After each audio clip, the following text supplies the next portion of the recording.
आपण पाहत आहात सत्याची बाजू मांडणारं हक्काचं न्यूज चॅनल M24 तास। खरं तर हा विचार, हा वारसा महाराष्ट्रामध्ये जावा या अनुषंगानं महाराष्ट्रामध्ये या कामाची एक वेगळी ओळख निर्माण व्हावी म्हणून दिला जाणारा सहकार भूषण हा पुरस्कार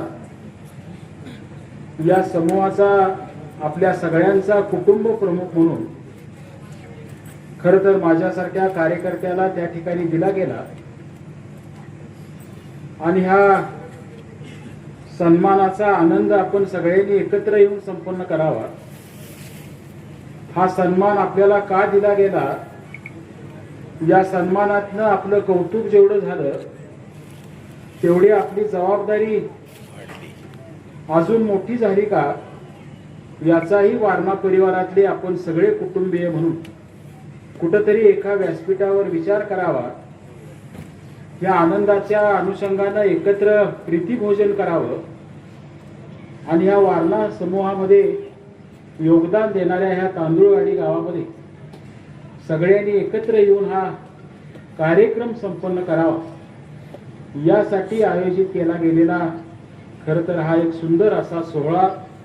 मला वाटतंय त्या सत्काराच्या कार्यक्रमामध्येच प्रामुख्यानं माझं मनोगत व्यक्त करत असताना मी त्या ठिकाणी माझ्या भावना व्यक्त केल्या की सहकार हे क्षेत्र असं आहे की जे संत तुकाराम महाराजांनी सांगितलं, एकमेका सहाय्य करू आणि अवघेची धरू सुपंत, आणि सगळ्यांनी सगळ्यांच्या हिताचा विचार करणारी वाटचाल एकमेकाच्या हातात हात गुंफून करायचं ठरवलं तरच आपण चांगल्या मार्गाने सगळ्यांच्या आयुष्यातल्या विकासाचे शिल्पकार बनू शकतो। आणि म्हणून सहकार क्षेत्र मिळणारा हा पुरस्कार कधी कुठल्या एका व्यक्तीचा असू शकत नाही। त्या पुरस्काराच्या बरोबर ज्यांनी काम केलं त्या प्रत्येक सभासदाचा, प्रत्येक कार्यकर्त्याचा, कर्मचारी, कामगार म्हणून ज्यांनी आपलं योगदान दिलं, अगदी ऊस तोडायचं, दूध गोळा करायचं काम करणाऱ्या ज्या लोकांनी काम केलं, अशा प्रत्येक माणसाच्या श्रमशक्तीचा, प्रत्येक माणसाच्या समाजाचा आनंद निर्माण व्हावा यासाठी मी काहीतरी करावं, या मनापासून निर्माण केलेल्या भावनेचा आणि खरोखर ही भावना सगळ्यांचं कल्याण करणारं एक मंदिर निर्माण करू शकते, या निर्माण झालेल्या एका प्रचंड मोठ्या या परिसराला आशीर्वादित करणाऱ्या मंदिराचा असा हा एकत्रित सन्मान असू शकतो। आणि म्हणून तुम्हा सगळ्या कार्यकर्त्यांचा आणि विशेष करून जी लोक आज आपल्यात हयात नाहीत, ज्यांनी आपापलं योगदान दिलं, जे आज चांगलं वारणेबद्दलचं स्वप्न बघितलं, वारणेबद्दलच्या भावना ज्यांनी जोपासल्या, त्या सगळ्यांच्या प्रती खरं तर त्या दिवशी मी हा पुरस्कार त्या कार्यक्रमामध्ये समर्पित केलेला आहे। आणि म्हणून मला वाटतं की एक प्रचंड असं हे काम जे उभं राहिलं, या कामाकडे आपण ज्या वेळेला मागे वळून बघायचं ठरवतो, आपण ज्या वेळेला आपल्या कामाचं मूल्यांकन करायचं ठरवतो, समाज आपल्याबद्दल काय विचार करतो याच्याशी त्याला जोडायचा ज्या वेळेला प्रयत्न करतो, त्यावेळेला अनेक विषय खरं तर आपल्या सगळ्यांच्या समोर उभा राहतात, सगळ्यांच्या योगदानाची आठवण आपल्या डोळ्यासमोर येते।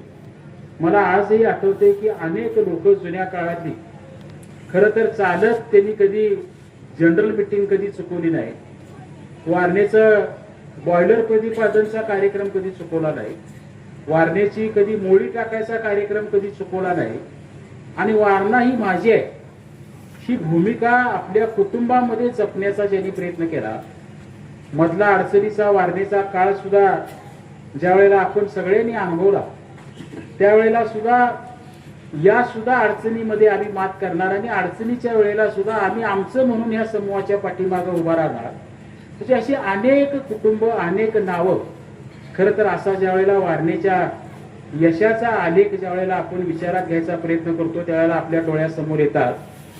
आणि म्हणून मला वाटतं की एक प्रचंड मोठं हे आपल्या सगळ्यांच्या एकत्रित कुटुंबाचं पुण्याईचं काम खरं तर आपल्या सगळ्यांना करायला मिळालंय आणि ते अजून चांगल्या पद्धतीनं पुढे नेण्याचं सामर्थ्य घेऊन आपण सगळेजण त्या ठिकाणी वाटचाल करायची आहे। आणि हाच संकल्प खरं तर आपल्या सगळ्यांना उद्याच्या आव्हानांच्या मध्ये एक चांगली शक्ती देणारा संकल्प ठरू शकतो। आणि तो पूर्णत्वाला नेण्याचं काम ही नवी जबाबदारी म्हणून आपण सगळेजण त्या ठिकाणी स्वीकारूया. मानसिंग भाऊनी त्यांच्या मनोगतामध्ये सहकाराच्या काही गोष्टींचा या ठिकाणी उल्लेख केला आणि खरोखर सहकाराच्या सुरुवातीच्या काळाकडे जर आपण वळून बघायचं म्हटलं तर हे अनेक विषय आपल्या डोळ्यासमोर येतात. सहकार निर्माणच का झाला, सहकार निर्माण करायची गरज का वाटली. आज युके सारख्या देशामध्ये ज्यावेळेला याची सुरुवात झाली, आज आपल्या महाराष्ट्राचा किंवा भारत देशाच्या सहकाराचा उगम म्हणून ज्यावेळेला आपण बघायचा प्रयत्न करतो त्यावेळेला एक दख्खनचं बंड नावाचा एक विचार त्या ठिकाणी मांडला जातो. आपल्या नगर जिल्ह्यामध्ये त्या काळामध्ये ब्रिटिशांची राजवट असणाऱ्या काळामध्ये खरं तर मोठं आंदोलन झालं आणि ते आंदोलन याच्यासाठी झालं, तुम्ही आम्ही सगळ्या ग्रामीण भागात राहणाऱ्या लोकांनी जुन्या काळात बघितलेलं आहे की त्यावेळेला बँका नव्हत्या आणि प्रायव्हेट लेंडिंग ज्याला म्हणतो आपण सावकारकीच्या माध्यमातून पैसे दिले जायचे आणि प्रचंड मोठं व्याज आकारलं जायचं. प्रचंड मोठ्या जमिनी या व्यवसायाच्या आडानं त्या ठिकाणी सामान्य माणसाच्या हस्तगत केल्या जायच्या, गिळंकृत केल्या जायच्या आणि ह्याचं प्रमाण एवढं मोठं झालं की ह्या प्रमाणाच्या विरोधात समाजाला एकत्र यावं आणि आपलं सगळ्यांचं दुःख एक आहे आणि हे दुःख कुठंतरी आपण एकत्र येऊन सोडवलं पाहिजे.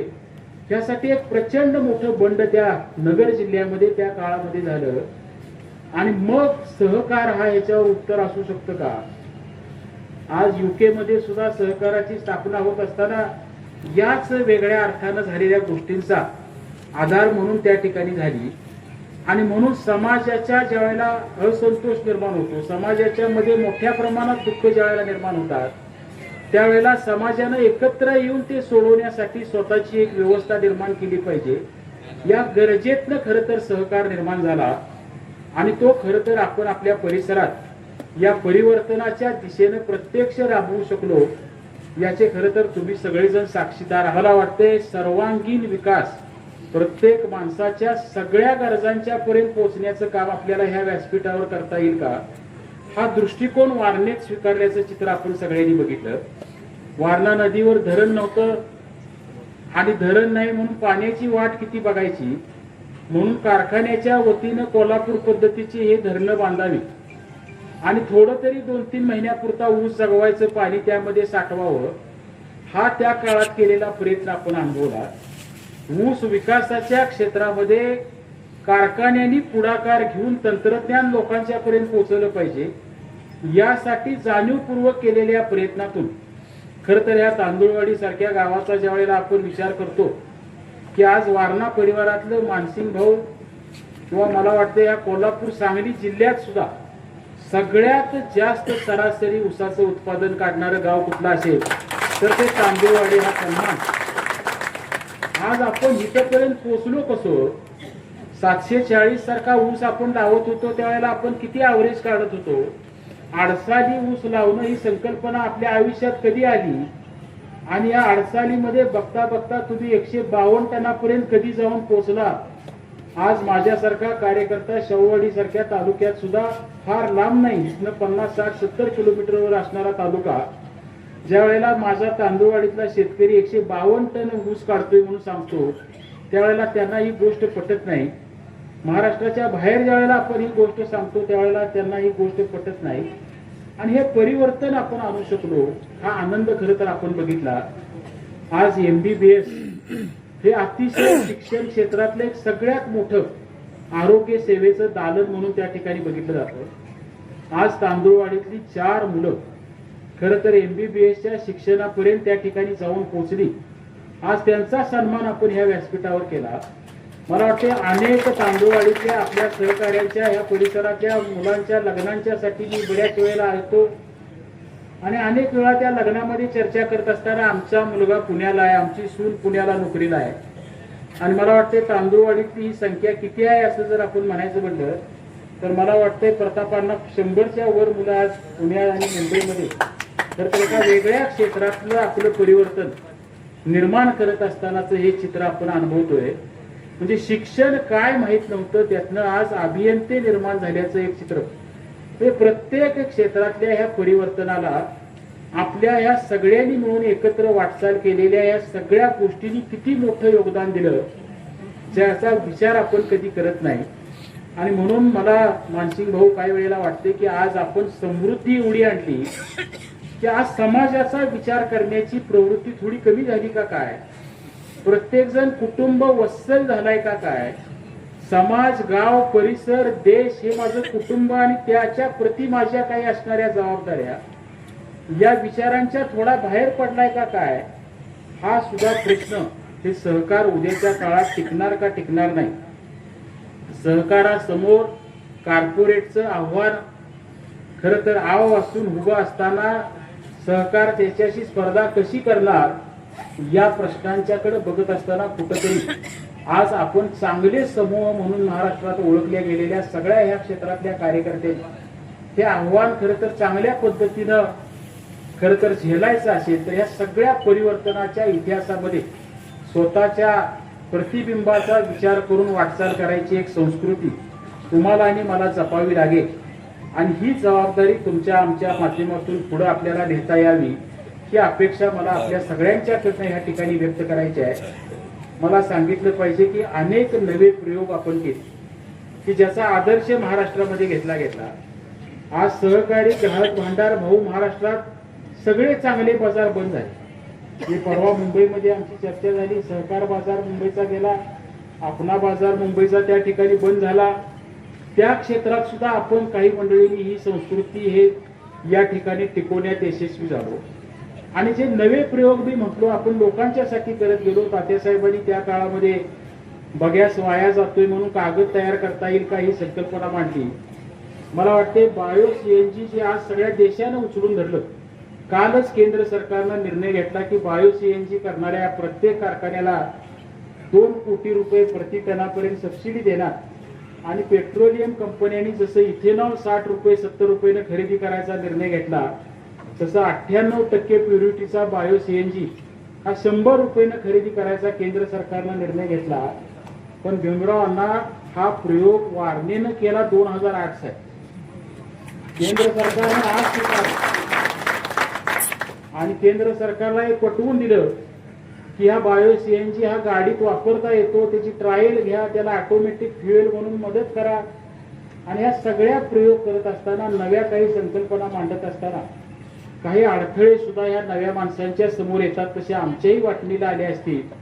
परंतु आज आनंद होतोय की मांडलेली एक संकल्पना आपण त्या ठिकाणी सिद्ध करू शकलो. दूध संघामधनं भाऊ आम्ही पूर्वी टँकरनं दूध मुंबईला जायचं, आजही जातं. आणि मग त्या दुधाचा इन्शुरन्स आपण करायचो.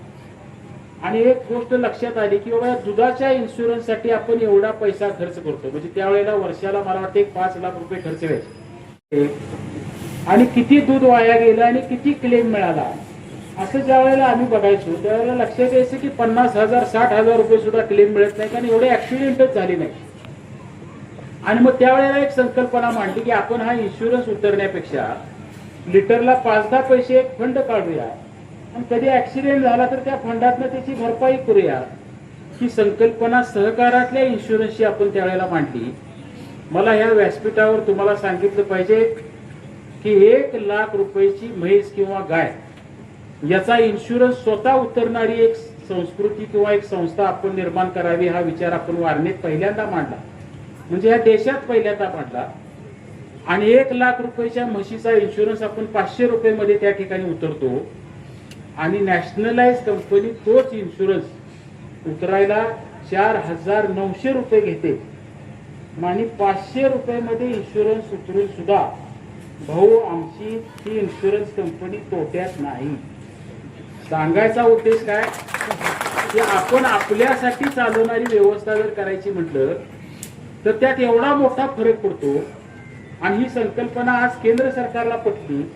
आज अमित शहा केंद्रीय सहकार मंत्री झाले आणि परवाची तिने घोषणा केलेली तुम्ही ऐकली का नाही माहिती नाही, पण केंद्र सरकार आज सहकार मंत्रालयातर्फे CLIC म्हणजे कोऑपरेटिव्हची इन्शुरन्स कंपनी त्या ठिकाणी निर्माण करते. आणि अशा ज्या वेळेला घोषणा निर्माण होतात त्यावेळेला तुमच्यासारख्या वारणेवर प्रेम करणाऱ्या, वारणेला आपलं म्हटलेल्या, वारणेसाठी काही ना काही श्रमदान स्वतःच मनापासूनच प्रेम अर्पण केलेल्या लोकांची आठवण होते.